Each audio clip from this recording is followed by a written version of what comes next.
রোজ সকালের মতো আজও উপস্থিত হয়েছে উন্নত কৃষি প্রযুক্তির বার্তা নিয়ে। সকলকে স্বাগত জানিয়ে শুরু করছি আজকের অন্নদাতা। তন্ডুল শস্য হিসেবে ভুট্টার যেমন কদর আছে, তেমনি এর চাহিদা আছে প্রাণী এবং পোলট্রি খাদ্যের উপাদান হিসেবে। আবার কাঁচা ভুট্টা পুড়িয়ে খাওয়ার চলও রয়েছে। সব মিলিয়ে ভুট্টার চাষ হয়ে ওঠে লাভজনক। মালদা জেলার পুরাতন মালদা ব্লকের কৃষক দেবকুমার বল্লভ 3 বিঘা জমিতে হাইব্রিড ভুট্টা চাষ করেছেন। আর কয়েকদিন পরে তিনি ভুট্টার চয়ন শুরু করবেন। তিনি এই ভুট্টা চাষে যথেষ্ট লাভবান হবেন বলে আশা করছেন।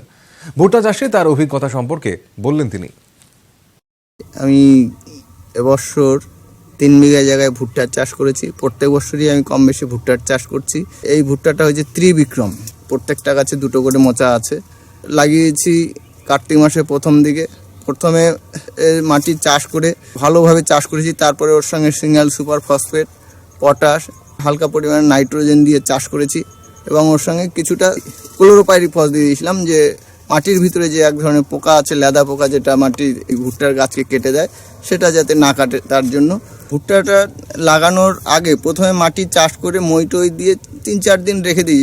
দেওয়ার পরে তারপরে মাটিকে ভালো করে মই দিয়ে সমান করে লাইন করে দড়ি ধরে, এবং ভুট্টাটা লাগানোর আগে জলে ভিজিয়ে তারপরে ছেঁকে নিয়েছি। ছেঁকে 2 গ্রাম পার লিটার জলে ব্যাবিস্টিন গুলে তারপরে মিক্সচার করে সেটাকে শোধন করে নিয়েছি। শোধন করে তারপরে লাইন 20 থেকে 22 ইঞ্চি পর লাইন করে, এবং একটা ভুট্টার থেকে আরেকটা ভুট্টার দূরত্ব 10 থেকে 12 ইঞ্চি এইভাবে করে লাগিয়েছি সারিবদ্ধভাবে। তারপরে যখন ভুট্টার গাছ বেরিয়ে গেছে, 20-22 দিন বয়স হয়েছে, তখন হালকা একটা সেচ দিয়েছি। সেচ দেওয়ার পরে সেখানে কিছুটা এনপিকে সার দিয়ে তারপরে মাটিটা কোদাল দিয়ে চেলে দিয়েছি। চেলে দেওয়ার পরে কিছুদিন বাদে যখন মাটিতে রসের ঘাটতি হয়েছে, তখন আবার সেচ দিয়েছি। এইভাবে পরপর 3-4টা সেচ লেগেছে। এবং ভুট্টা গাছে যখন পোকার উৎপাত হয়, তখন ক্লোরোপাইরিফস দিয়ে একটা স্প্রে করেছি। তারপরে আর স্প্রে লাগেনি। মোটামুটি ভুট্টা এখন হয়ে গেছে। পরের কোনো রোগ পোকার আক্রমণ হয়নি। প্রথমেই ওই 20-22 দিন বয়স যখন হয়েছে তখনই স্প্রে করেছি। তারপরে পরবর্তীকালে আর তেমন কোনো স্প্রে লাগেনি। পরবর্তীকালে আর একটা ভিটামিন স্প্রে করা যায় তো আরও ভালো হয়। আমি এই ভুট্টার জমিটা নিয়মিত পরিদর্শন করেছি এবং যখন যে জিনিসটার দরকার সেটা সঠিক সময় দিয়েছি, যার জন্য পরবর্তীকালে আমার ভুট্টায় কোনো রকম কোনো রোগ পোকার আক্রমণ হয়নি এবং গাছও ভালো আছে।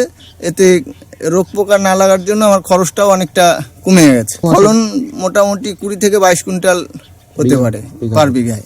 এবছর যেরকম বর্তমানে ভুট্টার বাজার ভালো আছে, মোটামুটি এতে আশা করা যায় যে 20 থেকে 22 হাজার টাকা প্রতি বিঘায় বিক্রি নামবে।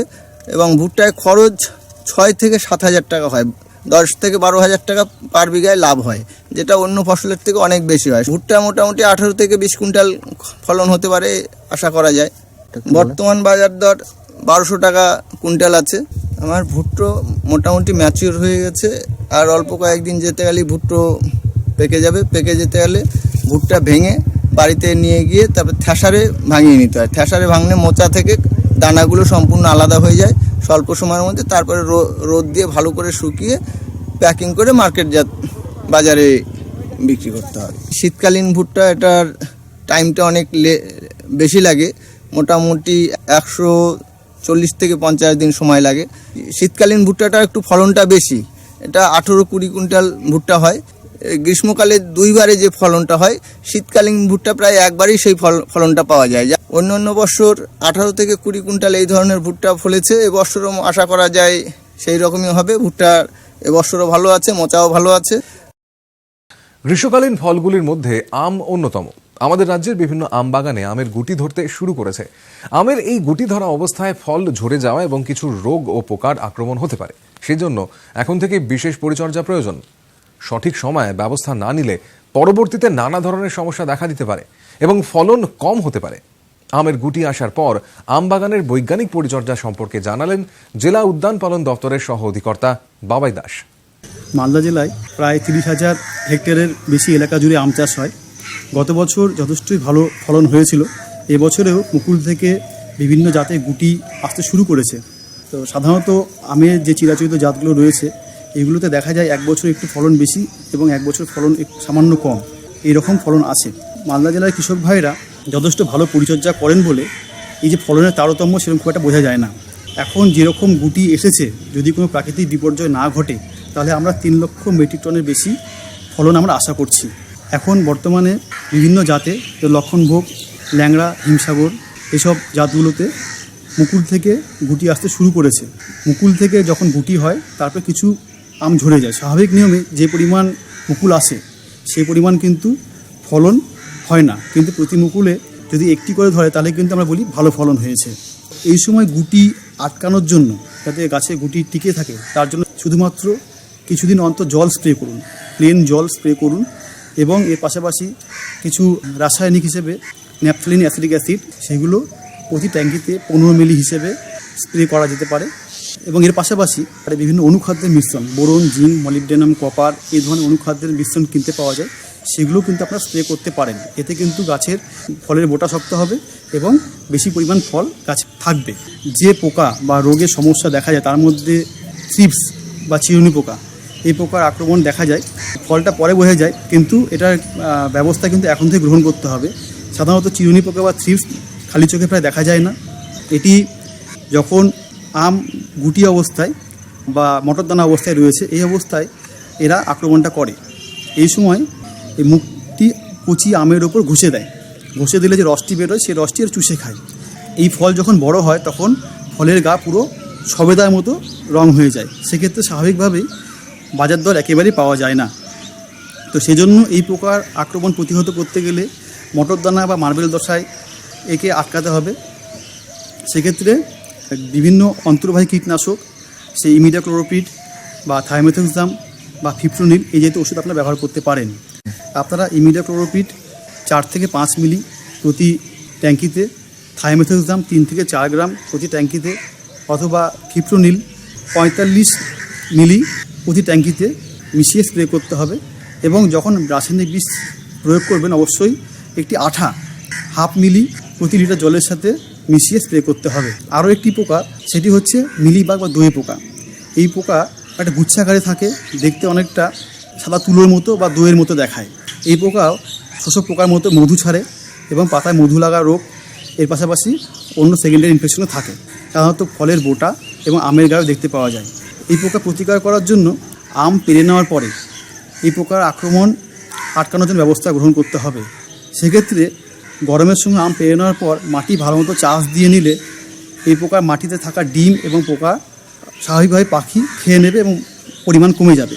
আরও একটি ব্যাপার, এই পোকা মূলত ওঠে নভেম্বর মাসের দিকে। এই পোকা গাছে ওঠা আটকানোর জন্য প্লাস্টিকও গাছের কাণ্ড থেকে 1-1.5 ফিট উপরে প্লাস্টিক বেঁধে দিতে পারেন, এবং প্লাস্টিক বাঁধার উপরে এবং নিচের অংশে গ্রিজ বা মোবিল জাতীয় চটচটে পদার্থ লাগিয়ে দিলে পোকা কখনো উঠতে পারবে না। আর যেসব পোকা নিচে পড়ে যাবে সেগুলো সলিডল ডাস্ট বা যান্ত্রিক উপায়ে মেরে ফেলতে হবে। এই পোকা যদি গাছে উঠে যায় সেক্ষেত্রে আটকাতে গেলে ডাইক্লোরোভস 1.5 মিলি প্রতি লিটার জলে অথবা কার্বোসালফান এই জাতীয় ওষুধ, যাদের ভ্যাপার এফেক্ট রয়েছে, এই ধরনের বিষ প্রয়োগ করে এই পোকা কন্ট্রোল করা সম্ভব।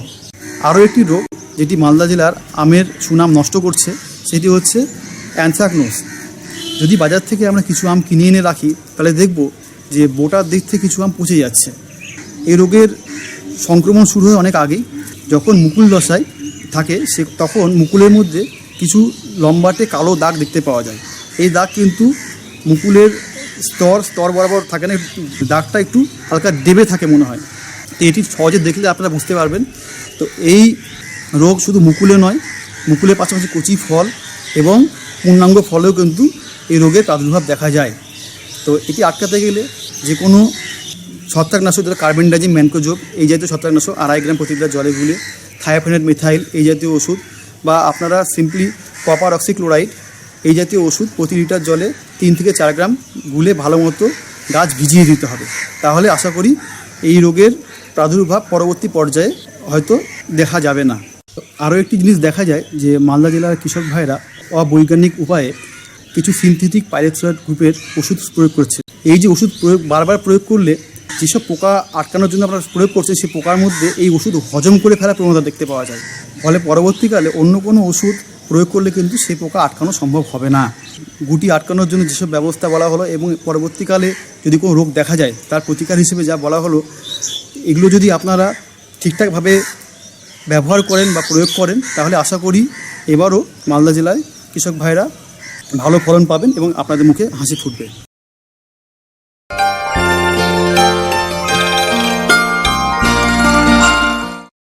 এবার দেখুন জন ডিয়ার অন্নদাতা হেল্পলাইন। চিঠিপত্র, টেলিফোন এবং ইমেলের মাধ্যমে দর্শকরা আমাদের কাছে যে প্রশ্ন করে থাকেন তার উত্তর নিয়েই সাজানো হলো জন ডিয়ার অন্নদাতা হেল্পলাইন। নদিয়া জেলার করিমপুর থেকে আমাদের দপ্তরে ফোন করেছেন দিবাকর সাহা। তিনি জলদি টমেটোর চাষ করেছেন। এখন গাছের পাতায় ধসা রোগ দেখা যাচ্ছে। তিনি এর প্রতিকার সম্পর্কে জানতে চেয়েছেন। বেগুনের পরিবারভুক্ত সবজিগুলোর মধ্যে টমেটোতে এই রোগের উপদ্রব সবচেয়ে বেশি দেখা যায়। এই রোগটি ছত্রাকঘটিত ও বীজবাহিত। আগের আক্রান্ত ফসলের অবশেষ যদি জমিতে রয়ে যায় তাহলে তার মধ্যে এই রোগের ছত্রাক 1 থেকে কয়েক বছর পর্যন্ত বেঁচে থাকে। এই রোগের লক্ষণ টমেটোর পাতায় প্রথমে প্রকাশ পায়। বয়স্ক পাতায় ছোট ও কালো দাগ দেখা যায়। এই দাগের পরিধি হলুদাভ হয়ে থাকে। দাগগুলো পরে বাড়তে থাকে। জলদি ধসা রোগের ফলে তৈরি হওয়া এই দাগগুলোর একটা বিশেষত্ব আছে, এগুলি দেখতে টার্গেট বোর্ডের মতো হয়ে থাকে। বোঁটায় এবং ফলেও এই রোগের লক্ষণ দেখা দিতে পারে। আক্রান্ত ফলেও টার্গেট বোর্ডের মতো দাগ দিয়ে সহজেই রোগটি চেনা যায়। এই রোগের উপদ্রব এড়াতে হলে পরিচর্যা ব্যবস্থার উপরে বেশি গুরুত্ব দিতে হবে। চাষের জন্য বেছে নিতে হবে জল নিকাশি ব্যবস্থাযুক্ত উঁচু জমি। ফসল চক্রে 2-3 বছর টমেটো পরিবারের ফসল যেমন আলু, লঙ্কা, ক্যাপসিকাম এগুলো চাষ করা চলবে না। এই রোগ সহনশীল জাতের টমেটো চাষ করতে হবে। স্বর্ণ সম্পদ, উৎকল, উর্বশী প্রভৃতি জাতের মধ্যে এই রোগের বিরুদ্ধে সহনশীলতা দেখা যায়। জমি তৈরি করার সময় যথেষ্ট পরিমাণে জৈব সার প্রয়োগ করতে হবে। জৈব সারের সঙ্গে ট্রাইকোডার্মা ভিরিডি এবং সিউডোমোনাস ফ্লোরোসেন্স একত্রে মিশিয়ে কয়েকদিন জাঁক দিয়ে রেখে তারপরে প্রয়োগ করলে মাটিতে রয়ে যাওয়া ক্ষতিকারক জীবাণুর পরিমাণ কমে। এর ফলে রোগ কম দেখা যায়। বীজ অবশ্যই শোধন করতে হবে। প্রতি কেজি বীজে 2 গ্রাম কার্বেন্ডাসে মিশিয়ে বীজ শোধন করতে হবে। এই সব ব্যবস্থাগুলো নেওয়ার পরেও যদি রোগ দেখা যায় তাহলে রাসায়নিক ছত্রাকনাশক প্রয়োগ করতে হবে। যেসব রাসায়নিক ছত্রাকনাশক বেছে নিতে হবে সেগুলো হলো ম্যানকোজেব 2.5 গ্রাম অথবা কপার অক্সিক্লোরাইড 4 গ্রাম অথবা প্রোপিনেব 3 গ্রাম প্রতি লিটার জলে গুলে স্প্রে করতে হবে। এখন বাজারে অনেক মিশ্র ছত্রাকনাশক পাওয়া যায়, সেগুলো প্রয়োগ করলে বেশ ভালো কাজ দেয়। সেই ছত্রাকনাশকগুলো হলো ম্যানকোজেব ও সাইমক্সানিলের মিশ্র ছত্রাকনাশক 2.5 গ্রাম অথবা ফেনামিডন ও ম্যানকোজেবের মিশ্র ছত্রাকনাশক 2.5 গ্রাম অথবা ডাইমিথোমর্ফ ও ম্যানকোজেবের মিশ্রণে তৈরি ছত্রাকনাশক 3 গ্রাম প্রতি লিটার জলে গুলে স্প্রে করতে হবে। গরমকালে যে সমস্ত সবজির চাষ হয় তার মধ্যে অন্যতম ঢেঁড়স। আর 5টা সবজির মতো ঢেঁড়স চাষের ক্ষেত্রেও যদি সঠিক প্রযুক্তি অবলম্বন করা হয় তাহলে সন্তোষজনক ফলন এবং লাভ পাওয়া যায়। মালদা জেলার গাজল ব্লকের চাষি ভাই হরিপদ সরকার তার 1.5 বিঘা জমিতে হাইব্রিড ঢেঁড়সের চাষ করেছেন, কিন্তু তার ঢেঁড়স জমিতে ব্যাপক হারে মোজাইক বা সাহেব রোগের সংক্রমণ দেখা দিয়েছে। 1.5 বিঘা জমিতে আমি ভেন্ডি চাষ করেছি। যাত্রা নেভে ছিল, তো আজকে আমার 2 মাস বয়স, মানে 60 দিন বয়স। কিন্তু এই ভেন্ডির একটা সমস্যা, পাতাগুলো কুকড়ে যাচ্ছে, মোটা হয়ে যাচ্ছে।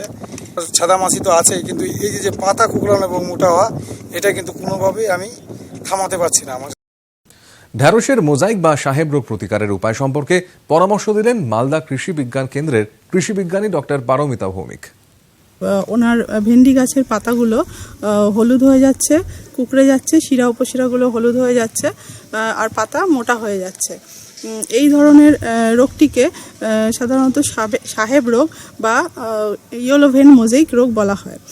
এই রোগটি একটি ভাইরাস ঘটিত রোগ এবং এটি সাদা মাছি নামক একটি পোকা দ্বারা বাহিত হয়। পুরো জমিতে যদি 1-2টি গাছ সাদা মাছির দ্বারা আক্রান্ত হয়ে সাহেব রোগ হয় তাহলে অন্য গাছগুলোতেও সেই রোগ তাড়াতাড়ি সংক্রমিত হয়ে যাবে। এখানে আমরা দেখতে পাচ্ছি যে প্রায় পুরো জমিটাতেই এই ধরনের রোগের সংক্রমণ হয়েছে এবং গাছের বয়স কিন্তু এখন মোটামুটি 2 মাস মতো। আর তাহলে বোঝা যাচ্ছে যে সাদামাছি প্রথম থেকেই, গাছের একদম প্রথম অবস্থা থেকেই সাদামাছির আক্রমণ লেগেছে। পরবর্তীকালে গাছের পাতা আরও হলুদ হয়ে যাবে এবং শিরা উপশিরাগুলো আরও হলুদ হয়ে যাবে। তখন শিরা উপশিরা আর দেখা যাবে না, আর পুরো পাতাটা তখন মোজাইকের মতো হয়ে যাবে। এই মোজাইক হওয়ার ফলে গাছের পাতার যে সবুজ অংশটি, যার মধ্যে ক্লোরোফিল থাকে, সেটি আস্তে আস্তে কমে যায়। এর ফলে গাছের পাতায় যে খাদ্য তৈরি হবে সেটার কোনো সম্ভাবনা থাকে না এবং গাছ আস্তে আস্তে বেটে হয়ে যায় এবং ওই আক্রান্ত গাছ থেকে যে ফল হয় সেই ফলগুলো ধীরে ধীরে হলুদ হয়ে যাবে এবং বেঁকে যাবে, ফল ছোট হয়ে যাবে আর ধীরে ধীরে গাছটি মারা যাবে। সাদা মাছি সাধারণত গাছের বয়স অনুযায়ী 50 থেকে 94% পর্যন্ত ক্ষতি সাধন করতে পারে। এখন যেহেতু গাছের বয়স প্রায় দু মাস, তো এখন থেকেই প্রতিরোধ ব্যবস্থা ওনাকে নিতে হবে। চাষের শুরুতেই ওনাকে বীজ শোধন করে নিতে হতো ইমিডাক্লোপ্রিড দিয়ে। বীজ শোধন করলে চাষি ভাইয়ের জমিতে এই রোগের প্রকোপটা দেখা যেত না। আর তাছাড়া উনি যদি একটা দুটো গাছে সাদামাছি দ্বারা আক্রান্ত রোগটি দেখতে পেয়ে গাছগুলোকে তুলে পুড়িয়ে ফেলতেন অথবা মাটিতে পুঁতে দিতেন, তাহলেও হয়তো এই রোগটি পুরো জমিতে ছড়াতো না। সাদামাছি সাধারণত বর্ষাকালেই বেশি আক্রমণ ঘটায়, কিন্তু গত কিছুদিন ধরে বৃষ্টি হওয়ার জন্য আপেক্ষিক আর্দ্রতাটাও একটু বেড়ে গিয়েছিল এবং তাপমাত্রাও সেই অনুপাতে বেড়ে গিয়েছিল। তো সেই কারণে সাদামাছির প্রকোপটা এখন দেখা দিয়েছে। ওষুধ স্প্রে করে রোগের নিরাময় করতে হবে। যেহেতু এই রোগটি সাদামাছি দ্বারা বাহিত হয়, সেজন্য সাদামাছি নিয়ন্ত্রণ করতে হবে। এই সাদামাছি নিয়ন্ত্রণের জন্য প্রতি 5 লিটার জলে 1 মিলিলিটার হিসেবে ইমিডাক্লোপ্রিড, প্রতি লিটার জলে 1/2 গ্রাম হিসেবে থায়োমেথক্সাম এবং প্রতি লিটার জলে 1/2 গ্রাম হিসেবে অ্যাসিটামিপ্রিড মিশিয়ে ওনাকে প্রতি 7 থেকে 10 দিন অন্তর অন্তর স্প্রে করতে হবে। আর এছাড়া উনি ইমিডাক্লোপ্রিড প্রতি 5 লিটার জলে 1 মিলিলিটার হিসেবে স্প্রে করে তার 7 দিন পরে নিম তেল প্রতি লিটার জলে 1.5 মিলিলিটার হিসেবে স্প্রে করতে পারবেন। তাহলে সাদামাছির উপদ্রব অনেকটাই কমানো যেতে পারে। 15 দিন অন্তর অন্তর স্প্রে করলেও সাদামাছির সংখ্যা প্রায় 80% কমানো যেতে পারে। ইমিডাক্লোপ্রিড, থায়োমেথক্সাম আর অ্যাসিটামিপ্রিড এই 3টি ওষুধ একসাথে ব্যবহার না করে প্রতিটি ওষুধ 7 থেকে 10 দিন অন্তর অন্তর ব্যবহার করলে ভালো ফল পাওয়া যাবে। গাঁদা ফুলের চাষ ফাঁদ ফসল হিসেবে করতেন, তাহলেও উনি সাদামাছির আক্রমণ থেকে অনেকটাই নিষ্কৃতি পেতেন। তাছাড়া ভেন্ডির জমির চারপাশে আল বরাবর যদি উনি এক সারি ভুট্টার চাষ করতেন, তাহলেও সাদামাছির আক্রমণ অনেকটাই রোধ করতে পারতেন। এখন যেহেতু চাষি ভাইয়ের পুরো জমিতেই এই রোগটি ছড়িয়ে গিয়েছে, যেই পদ্ধতিগুলো বললাম সেগুলো এখন অবলম্বন করলে ওনার রোগের উপদ্রবটা অনেকটাই কমবে, পোকার উপদ্রবও কমবে। আর পরবর্তীকালে চাষি ভাই যদি ভেন্ডির জাত হিসেবে অর্ক, অনামিকা, অর্ক, অভয়, পাঞ্জাব 7, পাঞ্জাব পদ্মিনী এই জাতগুলো ব্যবহার করেন, এগুলো সাহেব রোগ বা ইয়েলো মোজাইক ভাইরাস রোগের প্রতিরোধক জাত, তাহলে উনি পরবর্তীকালে এই রোগের হাত থেকে নিষ্কৃতি পেতে পারবেন। এই অনুষ্ঠানটি আপনাদের কেমন লাগছে, আপনারা কি কি দেখতে চান জন ডিয়ার অন্নদাতা অনুষ্ঠানে জানিয়ে চিঠি লিখুন। আমাদের ঠিকানা Annadata, news 18 Bangla, Godrej water side, tower 1, Salt Lake sector 5, Kolkata 91। অনুষ্ঠানটি আজকের মতো এখানেই শেষ করছি। আবার দেখা হবে কাল সকালে। নমস্কার।